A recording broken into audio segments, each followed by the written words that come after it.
behind this piece is a story from my grandmother's childhood. I wanted to honor her with this work. It's about her childhood in the Philippines. She grew up in a fishing village outside of Manila. And she used to tell me the most amazing adventure stories of her sailing around Manila Bay. She used to tag along with fishermen and fish before and after school and on the weekends. And it started as a thing to help her family out financially, but ended up being something she became really passionate about. She loved her sense of freedom, and I think it shows how adventurous she was, and she still is to this day in her 60s. And I wanted to honor her playful and adventurous spirit. It's something that I think led to her triumph, and this piece is titled Triumph of a Woman. My grandmother came to America from the Philippines because she was escaping the Marcos regime. She came first and she left her family behind. She was here by herself until she saved enough money to kind of send the rest of her family over, my mom included. And so I kind of grew up around matriarchs for that reason. My grandma's a strong woman, my mother's a strong woman, and so I wanted to honor the wisdom in that.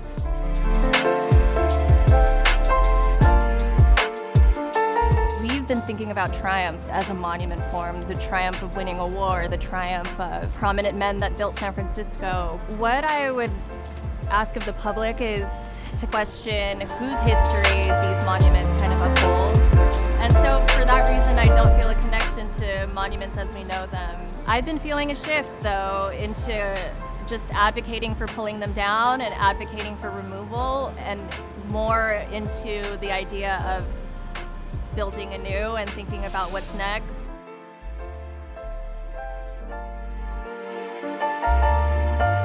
Speaking from personal experience, I've never seen a Filipino monument or a Filipino-American monument. My grandma, she's had triumph as well. It's much quieter, it's much less glamorous, it's much more humble, but I think it's worth honoring in a public space.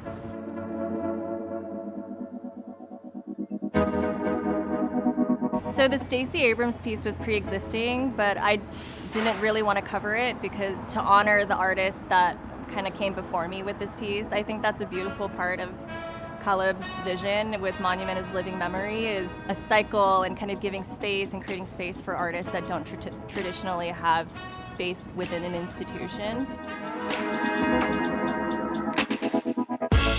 I chose this story in particular because I knew I also wanted it to be about my grandmother, and I wanted to talk about triumph and what that means to people on a personal level. The material choices I used, I love the idea of a fishing net because it's so utilitarian. It's been used the same way for centuries to feed entire communities. There's nothing fancy about it, right? But I also love this idea of soft and soft power. Something ephemeral. I'm trying to channel being a woman and being delicate and kind of not hard like we experience monuments in a very masculine way. I love this idea of soft power, and so I'm trying to kind of put that into this, use textile, use an ancient material like a fishnet. And I incorporated fish because it honors the story of her fishing in Manila Bay, but also because I think fish as a symbol has been used in a bunch of different cultures, not just in the Philippines. It means good luck and it means wisdom, and they're an auspicious symbol for a lot of cultures in China and India. When you see two fishes together, it means abundance and good fortune, and so I wanted to kind of honor that because it's a public piece.